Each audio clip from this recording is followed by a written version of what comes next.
Hello friends, welcome to my channel united tutorial. चलिए शुरू करते हैं आज का हमारा tutorial. Useful and harmful microbes, यह चैप्टर हमारा चालू है। हमने लास्ट ट्यूटोरियल में क्या देखा कि माइक्रोब्स क्या होते हैं और वो दो तरीके के होते हैं, यूजफुल होते हैं, हार्मफुल होते हैं, ये भी हमने देख लिया। उसके बाद हमने लैक्टोबैसिली जो बैक्टीरिया है उसके बारे में जानकारी ली, किस तरीके से वो यूजफुल है हमारे लिए, उसके यूजेस क्या है, उसका इंपॉर्टेंस क्या है, ये सारी बातें हमने देख ली। आज के ट्यूटोरियल में हम राइजोबियम और ईस्ट, इन दो माइक्रोब्स के बारे में जानकारी लेने वाले हैं। तो चलिए आगे बढ़ते हैं। Rhizobium symbiotic bacteria. अभी राइजोबियम बैक्टीरिया का नाम है, हमें पता है, लेकिन उसे सिम्बायोटिक बैक्टीरिया क्यों बोला गया है, मैं आपको आगे बताऊंगा कि इसे सिम्बायोटिक बैक्टीरिया क्यों कहा गया है। पहले हम राइजोबियम के बारे में कुछ जानकारी लेंगे, लेकिन उससे पहले हमें एक एक्टिविटी देखनी है। हमारे बुक में एक एक्टिविटी दी गई है, तो चलिए देखते हैं। Take a plantlet of fenugreek, groundnut और any other bean and sterilise it with 3 to 5% solution of hydrogen peroxide. क्या बोला है यहाँ पे, हमें कोई एक प्लांटलेट लेना है। प्लांटलेट मतलब रोपटे। हमें प्लांटलेट लेना है किसका, फेन्यूग्रीक यानी मेथी का ले सकते हो, या फिर ग्राउंडनट यानी शेंगदाना उसका ले सकते हो, या फिर एनी अदर बीन बोला है मतलब कोई भी और कडधान्य, उसका आप रोपटे यानी प्लांटलेट ले सकते हो। उसको आपको 3 to 5% सोल्यूशन हाइड्रोजन पेरोक्साइड डाल के क्या करना है, उसको स्टीरिलाइज करना है। मतलब हाइड्रोजन पेरोक्साइड का सोल्यूशन डाल के उसको निर्जंतुक आपको करना है। Afterwards keep it in a 70% solution of ethyl alcohol for 4 to 5 minutes. उसके बाद 70% सोल्यूशन जो होता है इथाइल अल्कोहल का, उसके अंदर आपको 4 से 5 मिनट तक उसको रखना है। Clean the roots with sterile water and take a thin section of the root nodules. क्या बोला है, वो जो प्लांटलेट है उसको आपको क्या करना है, उसकी जो रूट होते हैं उसको आपको स्टीराइल वाटर से क्लीन करना है। मतलब निर्जंतुक पानी से उसको आपको स्वच्छ करके लेना है, अच्छे से साफ करके लेना है उस रूट्स को, मतलब उसके जो मूल होते हैं रूट उसको। और उसके बाद आपको उसकी सेक्शन लेना है। सेक्शन मतलब आप क्या बोल सकते हो, उसको आपको कट करना है उस रूट के नोडुल्स को, और उसका आपको काप लेना है, सेक्शन लेना है। अभी उसके रूट में नोडुल्स होते हैं, कुछ गाठी होते हैं, उसका आपको सेक्शन लेना है कट करके। एक अच्छा सा सेक्शन आपको सेलेक्ट करना है और उसके बाद आपको उसको सैफरानिन के सॉल्यूशन में 2-3 मिनट तक रखना है। और उसके बाद वो जो सेक्शन आपका है उसको ग्लास स्लाइड के ऊपर रखिए, उसके ऊपर कवर स्लिप रखिए और कंपाउंड माइक्रोस्कोप के अंदर ऑब्जर्व कीजिए। जब आप कंपाउंड माइक्रोस्कोप के अंदर उसे ऑब्जर्व करोगे तो आपको कुछ देखने को मिलेगा। क्या देखने को मिलेगा, the pinkish rod shaped organisms are the rhizobium bacteria. आपको पिंकिश कलर के रॉड शेप्ड ऑर्गेनिजम्स देखने को मिलेंगे, मतलब गुलाबी रंग के रॉड शेप्ड ऑर्गेनिजम्स देखने को मिलेंगे। जो रॉड शेप्ड ऑर्गेनिजम्स है पिंकिश कलर के, वो कौन से है, राइजोबियम बैक्टीरिया। तो वही है राइजोबियम बैक्टीरिया। आपको पिक्चर दिखाता हूँ, यहाँ पे आपको दिख रहा है, ये देखिए आप, ये राइजोबियम बैक्टीरिया है, इस तरीके से रॉड शेप्ड है और इसका पिंकिश कलर होता है, ऐसा हम बोल सकते हैं। यहाँ पे आपको root nodule of soybean plant दिया गया है। सोयाबीन के प्लांट में जो रूट का नोडुल होता है, मतलब उसके मूल में जो गाठी होती है, उसका एक आपको पिक्चर यहाँ पे दिखाया गया है। यहाँ पे अलग अलग नाम आपको दिए गए, सेल डिवीजन यानी पेशी विभाजन, उसके बाद बैक्टीरियोइड, कंडक्टिंग टिश्यूज ऑफ नोडुल। तो ये सारे पिक्चर आपको क्लियरली यहाँ पे दिख रहा होगा। तो ये हुआ है राइजोबियम बैक्टीरिया के बारे में। तो चलिए और हमें जानकारी लेनी है राइजोबियम बैक्टीरिया के बारे में, चलिए देखते हैं आगे। Role and importance of rhizobium. हमें क्या करना है, राइजोबियम का जो भूमिका है और उसका जो महत्व है वो देखना है। Rhizobia living in root nodules supply nitrates, nitrites and amino acid to the plant and in exchange get energy in the form of carbohydrates from it. Rhizobia मतलब राइजोबियम बैक्टीरिया। अभी राइजोबियम हम बोल सकते हैं सिंगुलर है, rhizobia plural है, अनेक वचनीय। तो राइजोबिया क्या करते हैं, रूट नोडुल्स में रहते। रूट नोडुल्स मतलब जो लेग्यूमिनस प्लांट होते, शेंगधारी वनस्पति, उनके जो प्लांट का रूट होता है यानी मूल, उसमें कुछ गाठी होती है, नोडुल्स होते हैं, उसके अंदर राइजोबियम बैक्टीरिया हमें देखने को मिलते हैं। और वो क्या करते हैं, supply nitrates and amino acid to the plant. वो प्लांट को नाइट्रेट्स, नाइट्राइट्स और अमीनो एसिड्स, ऐसे नाइट्रोजिनियस कंपाउंड सप्लाई करते हैं। And in exchange get energy in the form of carbohydrates. और एक्सचेंज में एनर्जी लेते हैं प्लांट से in the form of carbohydrates. मतलब प्लांट को नाइट्रेट्स, नाइट्राइट्स और अमीनो एसिड्स प्रोवाइड करते और उसके बदले में क्या लेते हैं, प्लांट से कार्बोहाइड्रेट्स के स्वरूप में एनर्जी लेते हैं। दोनों का काम हो रहा है यहाँ पे, दोनों का फायदा हो रहा है, दोनों भी खुश है। बैक्टीरिया को एनर्जी मिल रही है, प्लांट को नाइट्रोजिनियस कंपाउंड्स मिल रहे हैं। Such a mutually beneficial relationship is called symbiosis. ऐसी म्यूचुअली बेनिफिशियल रिलेशनशिप को क्या कहा जाता है, सिम्बायोसिस कहा जाता है। म्यूचुअली बेनिफिशियल मतलब दोनों का फायदा है, प्लांट का भी फायदा है और बैक्टीरिया का फायदा है, दोनों का फायदा, इसलिए उसे म्यूचुअली बेनिफिशियल बोला है। और ऐसे रिलेशनशिप को, ऐसे संबंध को सिम्बायोसिस कहा जाता है। सिम्बायोसिस मतलब सहजीवन। सहजीवन मतलब साथ में जी रहे हैं और एक दूसरे का फायदा भी कर रहे हैं, इसलिए उन्हें सिम्बायोसिस यानी सहजीवन कहा जाता है। अभी आपको पता चल गया होगा कि राइजोबियम को सिम्बायोटिक बैक्टीरिया क्यों कहा गया है, क्योंकि वो सिम्बायोसिस करता है। सिम्बायोसिस यानी सहजीवन, प्लांट के साथ वो सहजीवन करता है, सिम्बायोसिस करता है, इसलिए उसे सिम्बायोटिक बैक्टीरिया कहा गया है। Rhizobia produce nitrogenous compounds from atmospheric nitrogen. However, for this process of nitrogen fixation, they need leguminous plants like beans, sweet pea, soybean, etc. as host. क्या बोला है, जो राइजोबिया होते वो नाइट्रोजनियस कंपाउंड प्रोड्यूस करते कहां से, एटमॉस्फेरिक नाइट्रोजन से, मतलब हमारे वातावरण में जो नाइट्रोजन है उससे वो क्या करते हैं, नाइट्रोजनियस कंपाउंड प्रोड्यूस करते, जैसे नाइट्रेट्स, नाइट्राइट्स, अमीनो एसिड्स। और ये जो नाइट्रोजन फिक्सेशन की प्रोसेस है, नाइट्रोजन फिक्सेशन मतलब यहाँ पे हम क्या बोल सकते हैं, सीधा सीधा एटमॉस्फेरिक नाइट्रोजन का उन नाइट्रोजनियस कंपाउंड्स में कन्वर्जन, उसे हम नाइट्रोजन फिक्सेशन यहाँ पे बोल सकते हैं। तो ये जो नाइट्रोजन फिक्सेशन है, ये प्रोसेस करने के लिए उन्हें लेग्यूमिनस प्लांट की जरूरत होती है। लेग्यूमिनस प्लांट मतलब शेंगधारी वनस्पति, जैसे स्वीट पी यानी वटाना, सोयाबीन, या फिर हम बोल सकते हैं बीन्स मतलब कड़धान्य। ये जो वनस्पतियां है ये शेंगधारी वनस्पतियां है और इन्हें लेग्यूमिनस प्लांट कहा जाता है। तो इन प्लांट्स की, लेग्यूमिनस प्लांट की उसे जरूरत होती है नाइट्रोजन फिक्सेशन करने के लिए। एज होस्ट बोला, एज होस्ट मतलब यजमान। होस्ट क्यों बोला है, क्योंकि बैक्टीरिया इनके यहाँ पे रह रहा है, इनके रूट के नोडुल्स में वो रह रहा है, इसलिए इन्हें होस्ट कहा गया है। तो ऐसे होस्ट की उन्हें जरूरत होती है, कैसे होस्ट की, लेग्यूमिनस प्लांट की, क्योंकि उन्हें नाइट्रोजन फिक्सेशन के लिए लेग्यूमिनस प्लांट की जरूरत होती है, इसीलिए। Beans and pulses are rich in proteins due to the nitrogenous compounds made available by rhizobia. और जो राइजोबिया उन्हें नाइट्रोजिनस कंपाउंड प्रोवाइड करता है, इसीलिए बीन्स और पल्सेस क्या होते हैं, प्रोटीन में रिच होते हैं, मतलब उनमें ज्यादा प्रमाण में प्रोटीन होता है। आपने सुना होगा बीन्स मतलब कड़धान्य, पल्सेस मतलब हम क्या बोल सकते हैं, दाली, अलग अलग, जैसे मूंग दाल होती है, इनमें प्रोटीन ज्यादा होते हैं। आपने कई बार सुना होगा, आपको कई बार अलग अलग लोगों ने सलाह दी होगी, अगर आपको प्रोटीन चाहिए ज्यादा तो कड़धान्य खाइए, दाली खाइए अलग अलग प्रकार के, ऐसे आपको बोला होगा, और उनमें प्रोटीन ज्यादा होते हैं इसलिए। लेकिन क्यों होते हैं, क्योंकि उन्हें राइजोबिया नाइट्रोजनस कंपाउंड्स प्रोवाइड करता है, इसीलिए। राइजोबिया मतलब क्या है, राइजोबियम का प्लूरल है। राइजोबियम एक बैक्टीरिया हम बोल सकते हैं, राइजोबिया मतलब बहुत ज्यादा राइजोबियम बैक्टीरिया, तो इसे राइजोबिया कहा गया है। तो आशा करता हूं आपको ये समझ में आ गया होगा। After harvesting a leguminous crop, the leftover roots and other plant parts are deliberately dumped in farm soil to maintain its bacterial population।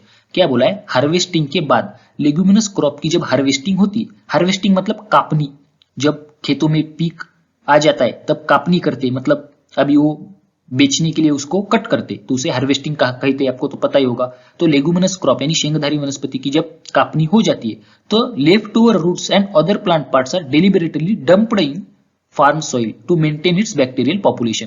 क्या बोला है, जो लेफ्ट ओवर रूट्स होते हैं, मतलब उसके जो रूट्स होते हैं बचे हुए मूल, या फिर जो दूसरे पार्ट होते हैं उस प्लांट के, उन्हें क्या किया जाता है, वहीं पे डंप किया जाता है, वहीं पे मिट्टी में मिक्स किया जाता है, वहीं पे उसको खड्डा करके डंप किया जाता है, उसको गाड़ दिया जाता है उसी सॉइल में, टू मेंटेन बैक्टीरियल पॉपुलेशन। ऐसा क्यों किया जाता है, क्योंकि हमें बैक्टीरिया की पॉपुलेशन को मेंटेन करना है। मतलब ऐसा भी हो सकता है जब नेक्स्ट टाइम हम प्लांट फिर से लगाएंगे वहां पे, तो उस बैक्टीरिया की कमी महसूस हो, तो कमी महसूस ना हो उस बैक्टीरिया की, इसलिए हमें बैक्टीरिया का पॉपुलेशन मेंटेन करना पड़ता है। और इसीलिए हम क्या कर सकते हैं, लेग्यूमिनस क्रॉप का जो लेफ्ट ओवर रूट्स और अदर प्लांट होते हैं उसे हम क्या कर सकते हैं, वहां पे डंप कर सकते हैं। The use of rhizobium has helped to reduce the use of chemical fertilizers and thereby their adverse effects. और जो राइजोबियम का यूज है किस तरीके से हमें देखने को मिलता है, हम क्या कर सकते हैं, उससे केमिकल फर्टिलाइजर का यूज कम कर सकते हैं। अभी केमिकल फर्टिलाइजर का यूज करके भी हम नाइट्रोजन प्रोवाइड कर सकते हैं प्लांट को, नाइट्रोजनस कंपाउंड्स प्लांट को प्रोवाइड कर सकते हैं, लेकिन उसके एडवर्स इफेक्ट होते हैं, दुष्परिणाम होते हैं, आपको तो पता ही है केमिकल फर्टिलाइजर के। तो उससे बचने के लिए हम राइजोबियम बैक्टीरिया का भी इस्तेमाल कर सकते हैं, वो भी वही काम कर रहा है। तो ये सही बात है, राइजोबियम बैक्टीरिया क्या कर रहा है, केमिकल फर्टिलाइजर का यूज करने से हमें रोक रहा है, मतलब हमें जरूरत नहीं केमिकल फर्टिलाइजर का यूज करने की हमें, और उसके एडवर्स इफेक्ट भी हमें देखने को नहीं मिलेंगे। It has also helped to reduce expenses on fertilizers and thus works to the benefit of farmers। और इसीलिए हम केमिकल फर्टिलाइजर का यूज नहीं कर रहे, तो इसका मतलब जो फर्टिलाइजर के ऊपर हमें खर्च होगा, जो पैसा हमें लगेगा, वो हमें खर्च करना नहीं पड़ेगा, और इसी तरीके से फार्मर को बेनिफिट मिल रहा है। मतलब हम क्या बोल सकते हैं, जो शेतकरी होते, जो किसान होते, उनको फायदा हो रहा है एक तरीके से। तो इस तरीके से क्या है, राइजोबियम बैक्टीरिया का रोल एंड इंपॉर्टेंस है। Nowadays, seeds are coated with rhizobial solution or powder before sowing. After sowing, rhizobia enter the plantlets. This is called rhizobial inoculation.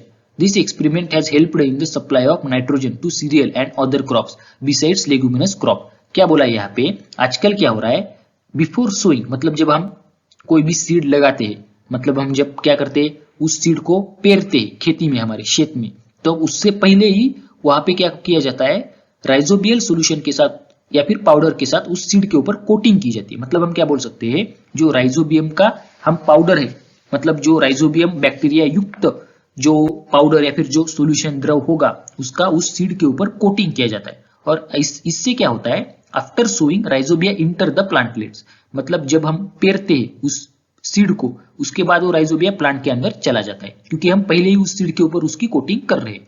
और उसे क्या कहा जाता है, राइजोबियल इनक्यूलेशन, मतलब हम क्या बोल सकते हैं उसे, राइजोबियम का लसीकरण, ऐसा भी हम बोल सकते हैं। This experiment has helped in the supply of nitrogen to cereal and other crops besides leguminous crops.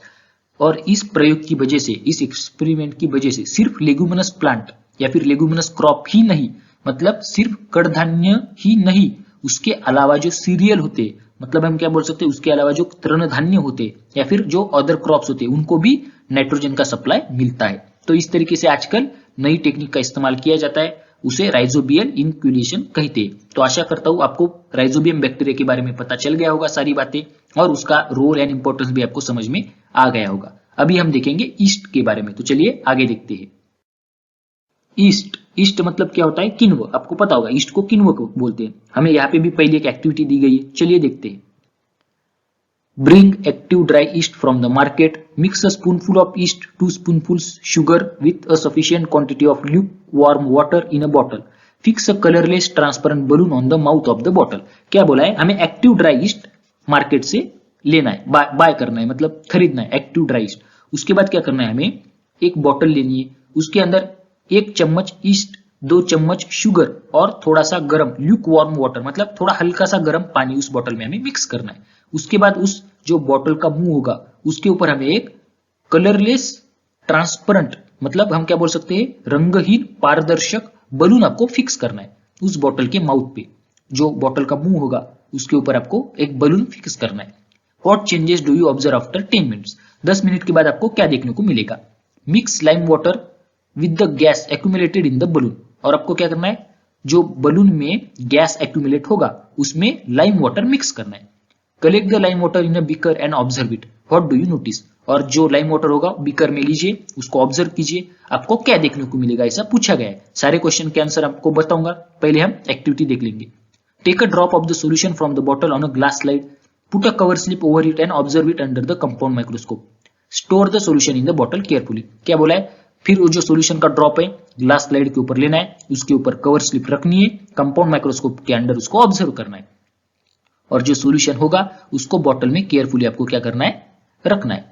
Do you see the colourless oval cells of yeast on the slide, क्या आपको colourless oval cells of yeast देखने को मिलते हैं क्या, मतलब क्या बोला है, क्या आपको लंब गोलाकार रंगहीन कवक पेशी देखने को मिलती है या नहीं, आपको पूछा गया है। Some of those cells may have small round bodies attached to them, और कुछ ऐसे सेल्स होते हैं उनको छोटी छोटी गोलाकार पेशियां मतलब अटैच हुई आपको देखने को मिलती है। These are now daughter cells of yeast in the process of formation, और ये जो छोटी छोटी गोलाकार अलग अलग, मतलब हम क्या बोल सकते हैं, बॉडीज उसको अटैच हुई आपको देखने को मिलती है, उन्हें डॉटर सेल्स कहा जाता है। अभी आपको मैं उस क्वेश्चन के आंसर बताऊंगा। आपको यहाँ पे पहला क्वेश्चन पूछा गया है कि 10 मिनट के बाद आपको क्या देखने को मिलेगा, जब आप वो ट्रांसपेरेंट बलून उस बॉटल के मुंह पे ऊपर लगाओगे, आपको उस बलून में कोई तो गैस जमा हुआ दिखेगा। कैसे दिखेगा, आपको कैसे पता चलेगा, मतलब बलून थोड़ा सा बड़ा हो जाएगा, मतलब उसके अंदर कोई तो गैस आ गया है। उसके बाद आपको लाइम वाटर उसमें मिक्स करना है, और लाइम वाटर क्यों मिक्स करना है, क्योंकि वो जो गैस है वो कार्बन डाइऑक्साइड होता है। कौन सा गैस होता है, वो कार्बन डाइऑक्साइड। आपको पता होगा कार्बन डाइऑक्साइड क्या होता है, जब लाइम वाटर के साथ मिक्स होता है तो जो लाइम वाटर का कलर है वो चेंज होता है। कौन सा कलर आपको देखने को मिलता है, वहां पे आपको सफेद कलर वहां पे देखने को मिलता है, मिल्की मिल्की, मतलब जैसे हमारा दूध होता है मिल्क, उस तरीके से आपको कलर उसका देखने को मिलेगा उस लाइम वाटर का, क्योंकि वो carbon dioxide gas lime water के साथ रिएक्ट होता है इसीलिए। अभी आपको बताता हूँ कि किस तरीके से वो रिएक्शन होती है। लाइम वाटर मतलब हम क्या बोल सकते हैं, कैल्शियम हाइड्रोक्साइड होता है लाइम वाटर, और जब वो कार्बन डाइऑक्साइड के साथ रिएक्ट होता है तो कैल्शियम कार्बोनेट CaCO3 फॉर्म होता है, जो कि मिल्की कलर का यानी व्हाइट कलर का होता है। वहां पे आपको व्हाइट प्रेसिपिटेट देखने को मिलता है, इससे हमें पता चलता है कि वो गैस कौन सा है, कार्बन डाइऑक्साइड है। तो आपको सवाल का जवाब मिल गया होगा कि 10 मिनट के बाद आपको क्या देखने को मिल रहा है, उसमें कोई तो गैस आ रहा है, लेकिन वो गैस कौन सा है पता लगाने के लिए हमने क्या किया था, लाइम वाटर डाला था उसमें। लाइम वाटर में मिक्स किया था वो गैस, तो हमें वहां पे मिल्क की कलर का, व्हाइट कलर का कलर देखने को मिला। इससे हमें क्या पता चला कि वो गैस कार्बन डाइऑक्साइड है। और उसके बाद तो हमने देखा ही सेल्स आपको देखने को मिल रही थी, वो कैसी थी, कलरलेस ओवल सेल्स थी, मतलब वो उसका जो क्या बोल सकते हैं हम, उसका जो आकार है वो लंब गोलाकार था। और वो क्या थी, कौन सी सेल थी, वो ईस्ट की सेल्स थी, और उसको कुछ स्मॉल बॉडीज अटैच हुई थी, और वो स्मॉल बॉडीज क्या है, डॉटर सेल्स है। मतलब वो डॉटर सेल्स क्यों कहा गया उन्हें, क्योंकि जब वो उस ओरिजिनल जो सेल है बड़ी वाली उससे जब अलग हो जाएगी तो अलग ईस्ट की सेल बन जाएगी, लेकिन पहले वो उससे अटैच है इसलिए उन्हें डॉटर सेल्स कहा गया है। This method of asexual reproduction is called budding. और ये जो मेथड है असेक्सुअल रिप्रोडक्शन की, उन्हें बडिंग, इसे बडिंग कहा जाता है। बडिंग मतलब हम क्या बोल सकते हैं, कलिकायन। बडिंग मतलब कलिकायन। जो छोटे छोटे बड़ आपको जो डॉटर सेल्स देखने को मिल रही है, यहाँ पे आपको बोला है न्यू डॉटर सेल्स आपको वहां पे देखने को मिलेगी, वो जो डॉटर सेल होती है उसे बड़ कहा जाता है। और ये जो बड़ है वो फिर अलग होकर एक नई सेल बन जाता है, और इससे क्या हो रहा है, मतलब ये क्या है, रिप्रोडक्शन के प्रोसेस है, ये असेक्सुअल रिप्रोडक्शन की प्रोसेस है, और इसे बडिंग कहा गया है। East is heterotrophic fungal microbe that grows on carbon compounds.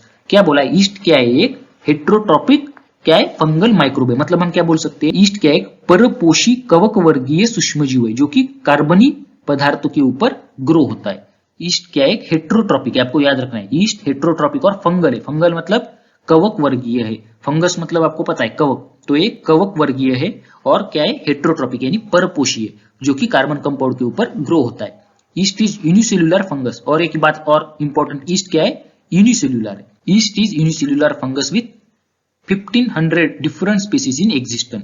क्या बोला है, ईस्ट यूनिसेल्युलर है और उसके 1500 प्रजाति अस्तित्व में है अभी। The yeast cell is a eukaryotic type of cell. और एक इंपॉर्टेंट बात, ईस्ट क्या है, eukaryotic type of cell. Eukaryotic मतलब दृश्य केंद्र की। तो यहाँ पे आपको क्या याद रखना है, सीधी सी बात, जो ईस्ट सेल होता है वो क्या करता है, बडिंग करता है। मतलब वो रिप्रोड्यूस कौन से प्रोसेस के द्वारा होता है, बडिंग के द्वारा। असेक्सुअल रिप्रोडक्शन है बडिंग, उसके द्वारा वो रिप्रोड्यूस होता है ईस्ट, जो कि हेट्रोट्रॉपिक है मतलब वो परपोषी है, फंगल है मतलब कवक वर्गीय है, और कार्बन कंपाउंड के ऊपर ग्रो होता है। ईस्ट क्या है, यूनिसेल्युलर है यानी एक पेशी है, उसकी 1500 प्रजातियां अस्तित्व में है, और ईस्ट यूकैरियोटिक है मतलब दृश्य केंद्र की है। ये बात आपको याद रखनी है। चलिए अब आगे देखते हैं। In the above experiment, yeast grows and multiplies very quickly due to the carbon compounds in the sugar solution. आपको पता होगा हमने जो एक्टिविटी देखी उसमें हमने शुगर सॉल्यूशन डाला था, और शुगर सॉल्यूशन मतलब कार्बन कंपाउंड होता है, और उसी की वजह से जो ईस्ट का ग्रोथ था वो जल्दी जल्दी हो गया, ईस्ट जल्दी जल्दी मल्टीप्लाई हो गया, मतलब उसका जो नंबर है वो जल्दी जल्दी बढ़ गया, क्योंकि वहां पे हमने कार्बन कंपाउंड डाला था इसीलिए। In the process of obtaining nutrition, yeast cells convert the carbohydrates in the solution into alcohol and carbon dioxide. This process called fermentation. तो ये इंपॉर्टेंट है, आपको याद रखना है। ये फर्मेंटेशन की डेफिनेशन है। फर्मेंटेशन मतलब क्या होता है, ये इंपॉर्टेंट है, ये बात आपको याद रखना है। फर्मेंटेशन मतलब किण्वन, जिसे किण्वन कहा जाता है, उसकी डेफिनेशन क्या है, in the process of obtaining nutrition yeast cell converts the carbohydrates in the solution into alcohol and carbon dioxide. This process is called fermentation. क्या बोला है, जो ईस्ट सेल होती है उन्हें न्यूट्रिशन की जरूरत होती है, मतलब उनको एनर्जी चाहिए, उनको पोषण चाहिए कुछ, तो वो क्या करते हैं, इस प्रोसेस के दरमियान कार्बोहाइड्रेट्स को किसमें कन्वर्ट करते हैं, अल्कोहल में और कार्बन डाइऑक्साइड में। अभी आपको पता चल गया कि कार्बन डाइऑक्साइड किस तरीके से वहां पे जनरेट हो रहा है, हमने देखा था उस बलून में कार्बन डाइऑक्साइड आ रहा है, उसके बाद हमने लाइम वाटर डाल के कंफर्म किया था कि वो कार्बन डाइऑक्साइड है।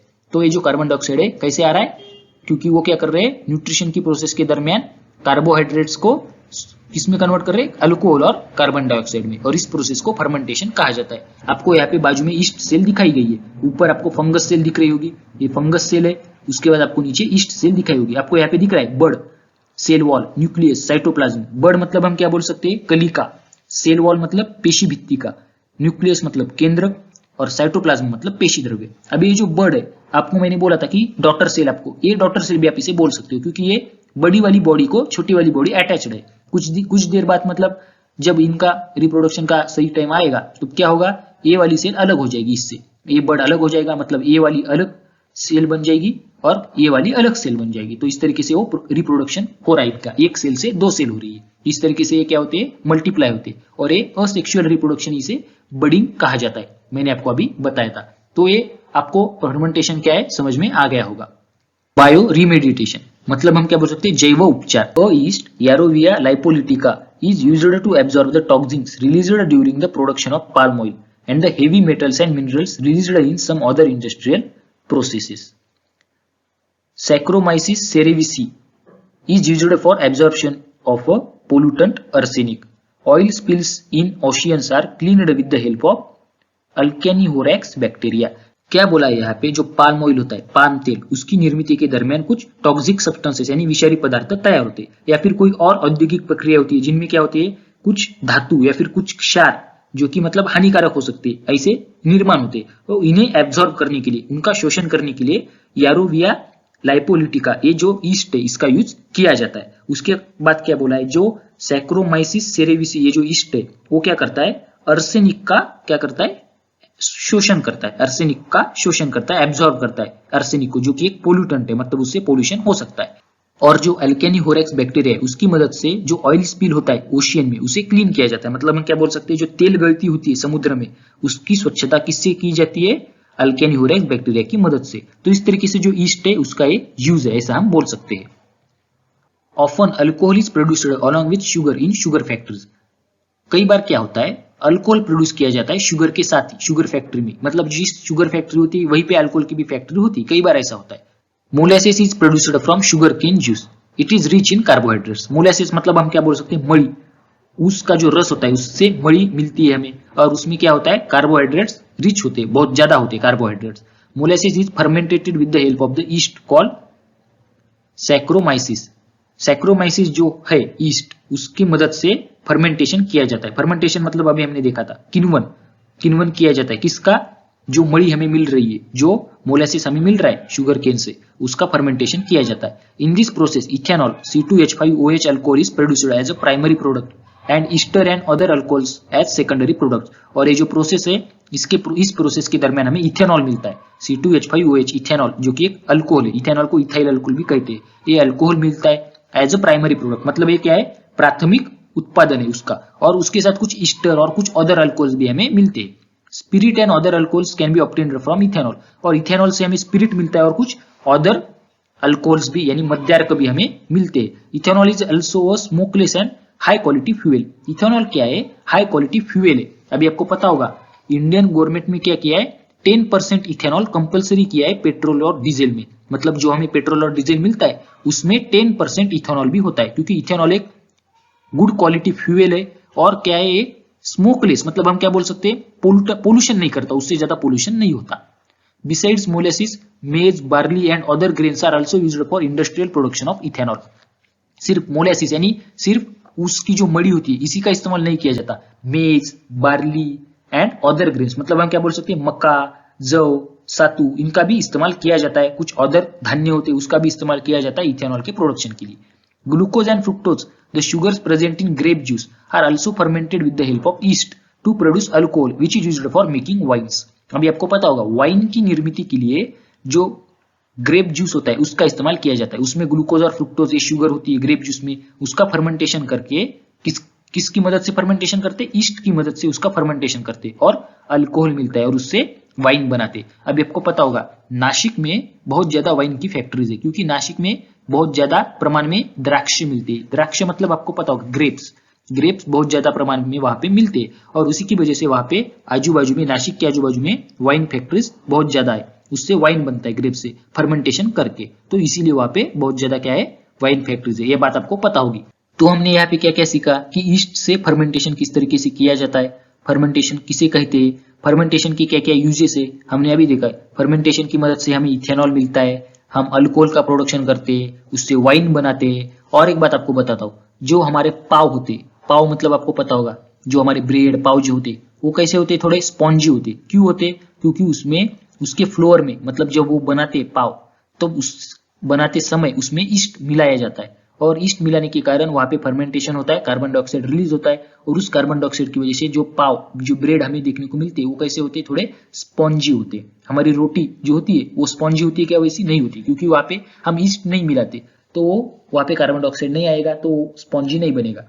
स्पॉन्जी बनाने के लिए उसमें ईस्ट मिलाया जाता है उसके फ्लोर में जब वो बनाते हैं तब, और उससे कार्बन डाइऑक्साइड की वजह से वो स्पॉन्जी बनता है। तो ये सारे ईस्ट के क्या हो गए, यूजेस हो गए, फर्मेंटेशन की प्रोसेस के ये सारे यूजेस हो गए। तो आपको समझ में आ गया होगा, इसी आशा करता हूं। तो आज हमने राइजोबियम बैक्टीरिया देख लिया, उसका रोल और इंपॉर्टेंस देखा, ईस्ट देखा, ईस्ट के बारे में देखा, उसका जो यूज है, उसका जो इंपॉर्टेंस है वो भी हमने देख लिया। तो आशा करता हूँ आपको सारी बातें अच्छी से समझ में आ गई होगी।